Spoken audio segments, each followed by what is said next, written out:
Pejgamberi Allahut ka prej kurban ditën e 7 për fëmijët. Preferohet që njeriu të therrë kurban.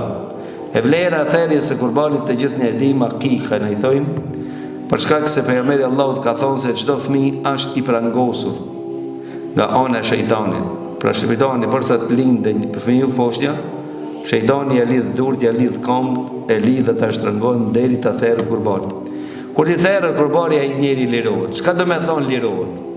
Ibn Hazmi, i cili ka dhënë mendimin se therrja e këtij kurbanit është vajib, ka thonë nëse shkojnë në xhenet prindërit edhe fëmijët për të takuar ato me një pozitë. Pra nëse si pozohet, se prindërit janë më lart dhe fëmijët janë më poshtë në xhenet, apo fëmijët janë më lart dhe prindërit më poshtë, s'kan mundësi këto të banojnë me një pozitë përderisa s'kan therrë kurban për veten e tyre apo për fëmijët e tyre.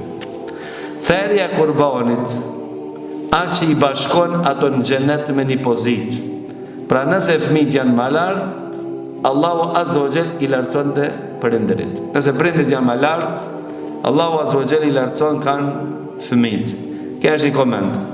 Ndërsa Ibn Qayyim thot se fëmijët që janë të prangosur nga ana e shejtanit derisi të therrë kurbani. Pra atë nuk lejohen për fëmijët. Pra kurban akika me pre një lopë për 7 fëmijë. Pse nuk lejohet? Për çka se thot Ibn Qayyim se fëmia është i prangosur për shejtanit, gjithë gjymtyrët janë të lidhta. E për të zgjidhur, për të liruar të gjithë gjymtyrët duhet të therrët një kurban i plot. Pra ajo duhet të jetë kurban i vogël, siç e ka bën pejgamberi Allahut, një dash apo një tele, pra nga baktitë e imta.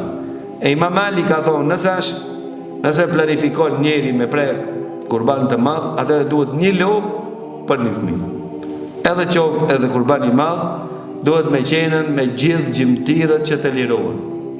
E kuptimi i lirimit nga prangat e shejtanit, ka thënë shejtani ka mundësi me bën vetvese, ka mundësi shejtani e lajthit, ka mundësi shejtani e mashtron, ama Ibn Hajar Asqalani ka thënë s'ka mundësi shejtani në kufër ta çon atë njeri. Për shkak se ju ka therrë atij kurban. Ka vlera e akikës që ka po pejgamberi Allahut. Disa kanë thonë fjala akik, do me thonë ndërprerje. Ka thonë ki karini shejtani që e shoqëron njeriu por sa të lindë njeriu, ki ka familje, i ka prindërit nga xhinët. Dhe ato kanë eksperiencë, ato kanë jetuar 100 vjet, 200 vjet, e dinë se si kanë mundësi ta mashtrojnë njeriu, apo. Dhe fëmiu si zakonisht mëson nga prindërit. E a ke dëshirë që ki karini jot, karini dhejmë shoqëruesi, shejtani jot që të shoqëron, mos në muhe me morë eksperiencë nga prindërit. S'ka mënyrë që mundesh me pengu vetëm me therrjen e kurbanit. Kur ta therrësh kurbanin për fëmin, ja ke ndërprer lidhjet e xhinit, shejtanit që shoqëron me prindërit e tij. Pra zanotin si ameratin. Për këtë arsye ndikimi i tij është shumë më i dobët se sa ndikimi të ato fëmijë që nuk ka therrë kurban. Siç qoftë, pejgamberi sallallahu alajhi wasallam ka therrë kurban në ditën e 7 dhe i ka bën sunet Hasanin dhe Husejnin, nipat e tij, që ka thonën pejgamberi sallallahu alajhi wasallam për Hasenin dhe Husejnin, nipat e tij, gjemtë Ali ibn Abi Talib, gjemtë vajzës së tij të dashur Fatimas, ka thonë këto janë zotërit nga fëmijë, nga rinia të xhenetit. Zotërit të xhenetit kush janë? Hasani dhe Huseini.